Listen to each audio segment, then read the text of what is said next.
Hey, back with another episode of Harmonious at Lunch. And we were supposed to have another guest today, but we got tech issues on the other line. And honestly, I'm having some internet issues too today. So it's going to be another solo episode, but we will have an amazing guest back. We have a full slate of guests lined up for the next like 15 episodes. So enough of me, but you're stuck with me today. So we're going to talk about something definitely a hot topic these days. And it was the title of the episode for today, too: growing a business in a dying industry. Now, to be fully transparent, we were supposed to talk about growing a business in a nursing home facility. So that was that was me with my absolutely terrible and inappropriate humor. But I hope you resonate with that if you're here with me and you can laugh at that title based on what we were supposed to talk about. Well, then we should be friends and you should keep listening. So let's dive in here. I do want to keep this as short as possible, but we're going to talk about we are going to talk about growing a business in a dying industry because I did that. That's the business I just sold, and I'll go through kind of the different stages of a business and what that looks like, and actually why it's the perfect time of year to talk about this. And this is, like I said, it's a hot topic mostly because of the economy we find ourselves in. So everybody knows at this point, I think, at least you're living under a rock, that in the United States and Canada, we are in tough economic times. And it's not just our two countries, it's really around the world. So, what are we going to do about it? If you want to call it a recession, I will. I'm going to state the facts. You can believe what you want. But how are you going to make sure that you go into the next year, the next 12 months, with a plan to thrive and grow your business? You can't just go into a recession and hope that everything goes okay. Now, we're pretty deep in at this point. So hopefully, based on the past recessions we've had, I don't think any of them have lasted longer than 3 years, and that would be a really extreme recession. Typically, they're somewhere between 7 and 12 to 14 months. So, hopefully, the word I just told you not to use, hope, hopefully, this one isn't going to be too much longer. But there's some things we can do to shortcut a recession, or at least make sure you're set up to capitalize on it. So before we get too far in, let me put this on the screen: whatif.com/navigate. We have a workshop coming up and we host these pretty often. So whenever you're listening to this, go check out this URL, whatif.com/navigate. And we're going to get you the solid foundation you need for your business to take it to the next level over your next 12 months, whether that's next year, next calendar year, fiscal year, or just the next 12 months. If you know you're at a place where you're feeling a little stuck, you don't have a path to get to that next level, I do. And Sean does. We've been there, done that. We've helped dozens of companies get to the next level, and we want to help you too for free. So go over to whatif.com/navigate, get yourself registered, and we are super excited to see you there. At the time of this recording, we have a challenge coming up in like 2 days. So we already have a killer group set up for that. We're excited to take those people through this process over the next 5 days and see where we can get their business in just one short week. But like I said, go check it out. We have one of these a month, and we want to get you to that next level. So enough about that. Let's talk about growing a business in a dying industry, and really talk about what does the life cycle of a business look like, and how do you know where you are, and how do you know where your industry is. So I'm going to pull up on my screen here. This is a helpful graphic, and this was shared. I think I saw this at a Tony Robbins event. Um, so if the language looks familiar, I didn't create this. Full credit to him, but this language really resonates with me. So if you want to pause, zoom in, I know it's a little fuzzy here. Um, you can really analyze the different stages of a business here. But why is this important? Well, you need to look at this two different ways, and I already mentioned it once, but I want to make sure you're fully understanding the way to read this graphic. And then I'm going to share another one after this too that's even more important. But first things first, we need to look at this two ways. First is your business, in the context of your business, and second is in the context of your industry. And you need to look at them differently. If we're to take an industry like the hotel industry, for example, well, that is an established industry. It has been around a long time. You could even say that that industry is aging, or it's in the almost right before death, where it says institutionalization. that word is a mouthful. Um, you could probably say the hotel industry is somewhere in there, and we know that too because we have a disruptor like Airbnb and Verbo, and they're coming in and they're on the other side of this chart. They're in the toddler, teenager, and young adult phase. They're just coming onto the scene and totally disrupting the way the hotel industry is operating. Now, before we get too far in there, if you were to start a hotel right now, whether you're going to go toe to toe with Marriott and Hilton and you're going to be a big brand, or you're just going to start maybe an Airbnb business, a short-term rental business. You could say that you're still in the same industry, but you would be at birth. So even though the industry is very well established, nothing new is coming along in terms of what a hotel looks like. If you were to start a business today, the industry is in aging and you are at birth. So I just want to make sure we're clear on how we're looking at this chart and how you're analyzing where you are in your business and in your industry. If you've been in business for 25 years, your business could still be in the toddler phase.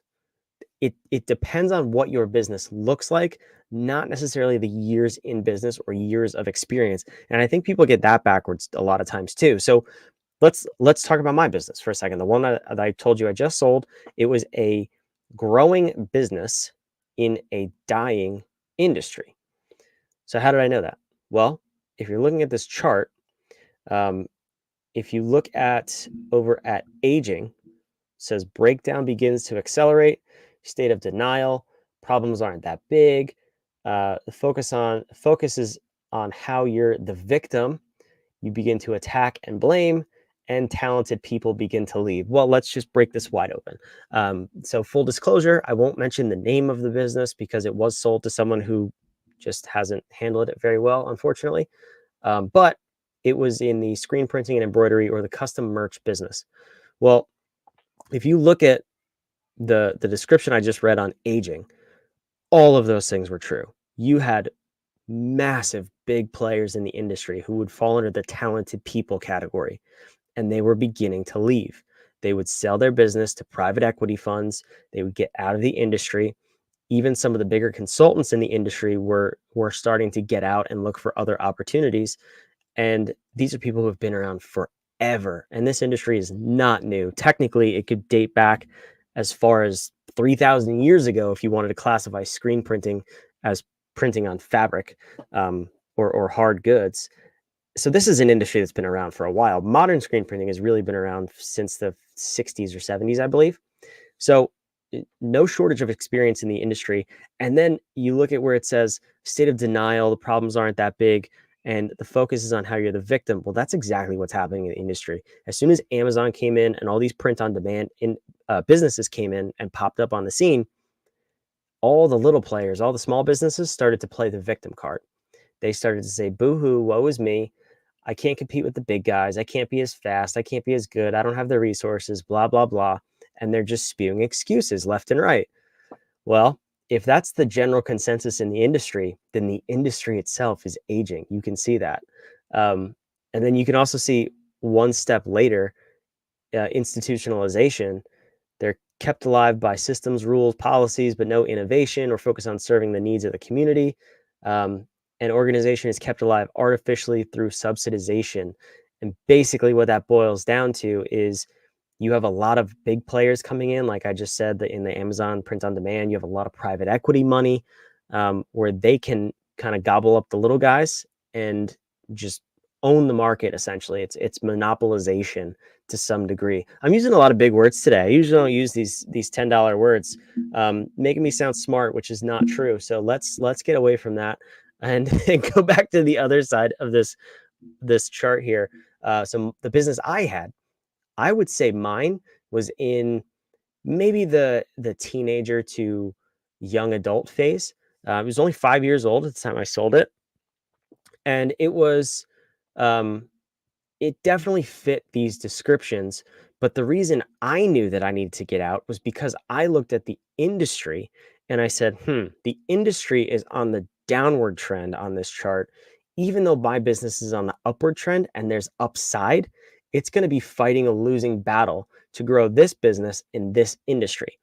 I knew I didn't want to take the time and the effort and the energy to create a new sector in the business, in the industry. So I said, okay, let me just get out. And then that's at the similar time is when I met Sean. And that's when we joined forces and relaunched Whadif into what it is today. And I could not be happier with the way that things played out.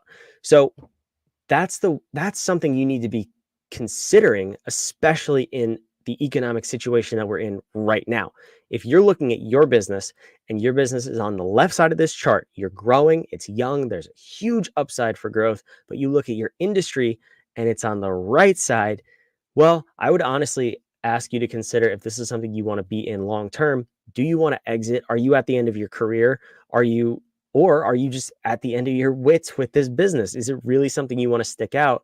And there's opportunities everywhere. If you're in my business, for example, I could have absolutely continued to do what I was doing, continue to buy up some of the maybe aging businesses within the industry, access more customer data, more automation, bigger scale, things like that. But again, the industry was still dying. The industry was on the decline. It's only going to get harder to compete when the industry is dying. If it's just a business that's dying, well, we can revitalize that, no problem. There's a million different options.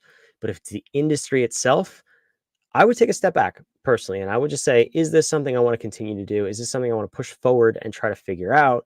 Um, or maybe even it's time to pivot. Maybe you could, and I don't really like that word. I think it's overused, but is this an opportunity for you to change directions within the existing business model? You already have customers, you have access to them, you have their data, you can sell them maybe a new product or service in line with what you're currently doing, but just pivot a little bit to a different industry and change course.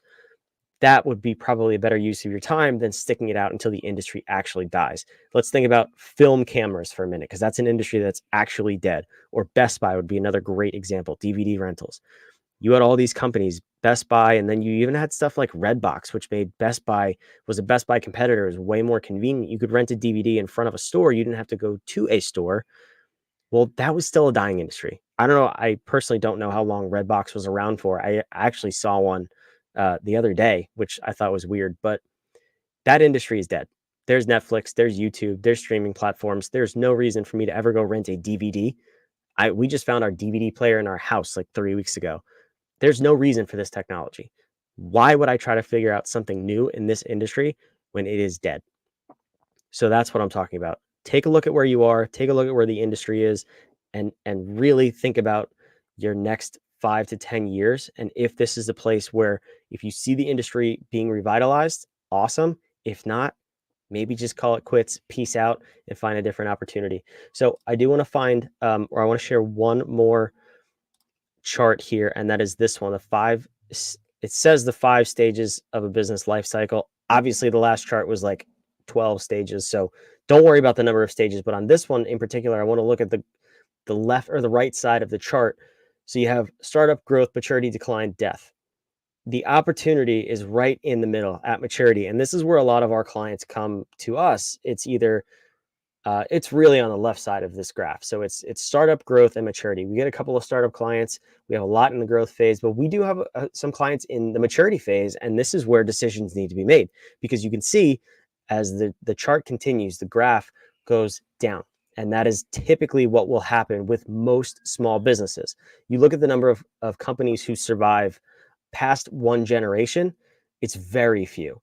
The number who survive past 2 generations, I could probably count like percentage points on one hand. And the 4th generation, you look at companies like Coca-Cola, and I don't know if Walmart technically qualifies. They might not be old enough, but still, Coca-Cola and all these companies that have been around for literally hundreds of years or over 100 years at this point. And it is probably, you can count the number on one hand, not just the percentage of companies. Most small businesses die within the first year. It's 50%. Within the first 5 years, it's 80%. And 10 years, I think it's 94 or 96%. So odds are you're not getting past 10 years in your company. I mean, technically, the odds are you're not getting past 1 year. So kudos to you if you're already past 1 year or 5 years. But when you get to the top of this curve, That's when people start to get complacent and they believe what got me here will get me there, wherever there is. But I hate to break it to you, there is death with that mindset. There is out of business. If you have that mindset, you will not continue to grow. So let's look at the dotted lines on this graph. You can either maintain growth, that's what the successful companies do, or you see the slight decline and then you have a rebirth. And that's what I was hinting at in the industries that were dying. That is one path you could take, is rebirth of the company, maybe realigned into the industry, a sub niche of the industry, or an entirely new industry. And I honestly I haven't prepared any examples of that, but I know there are companies out there who have had rebirths. Actually, I just mentioned one, Netflix. Netflix started as a DVD rental business and they converted to streaming. It was at first, it was a 50-50. It was like a hybrid split of physical DVDs and then streaming. And now it is 100% streaming. And obviously they've grown revenue streams since then. They make their own movies now. They're in several different industries. You can see how this plays out for successful businesses. So how does all this tie into the harmonious business architecture? You might be wondering. Well, maybe you weren't wondering, but I'm going to tell you anyway. It's very simple. You need to have a structure and an architecture for your business to lean on to know what stage of a business you're in.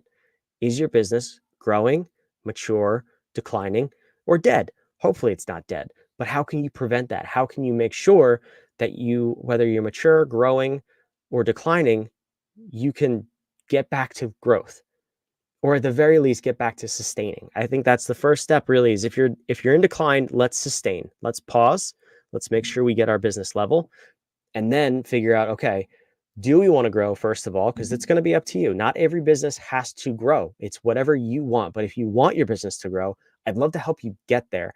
And it's very simple. The first step is always navigation.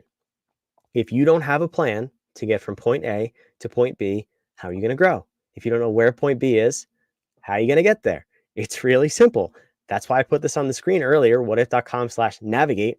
Most of our clients don't have a point B, and most small businesses don't have a point B. And that's why point B almost always ends up being out of business. And I don't want to see that happen to you. Every single time a client comes to us, no matter the size of the business, we have worked with small businesses. My partner Sean has worked with Nike and Uber and Johnson & Johnson and more, and the biggest businesses in the world. And even they get it wrong. They don't have a clearly defined navigation system. They are just too big at this point to really have that affect them, and they follow a broken business model, which is the opposite of what we teach at Whadif. The foundation of any good business is navigation, is that core, that compass that's going to get you from where you are to where you want to be. And we want to help you develop that. So whadif.com/navigate, it's on the screen. Make sure you register for the workshop so we can get you past that hump and to the next level of your business. It's not going to take a whole lot. It has nothing to do with more sales, better marketing, hiring better people, outsourcing your operations. None of that. It is the last place most businesses look, which is why it's backwards. It's the first thing you need to do, whether you're starting a business, growing a business, scaling a business, or keeping a business from the grave. You have to nail your navigation. So here's what we want to do. We want to take a look at your mission, vision, core values. And I know you just rolled your eyes. Bear with me. The reason you rolled your eyes is because everybody is doing it wrong. The Fortune 500 is doing it wrong. Small businesses on Main Street are doing it wrong. And everybody in between.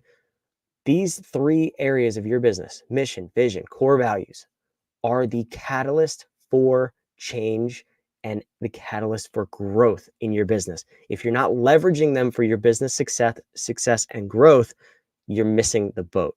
We have taken a number of our clients through this process that we're going to give to you for free over the next 5 days.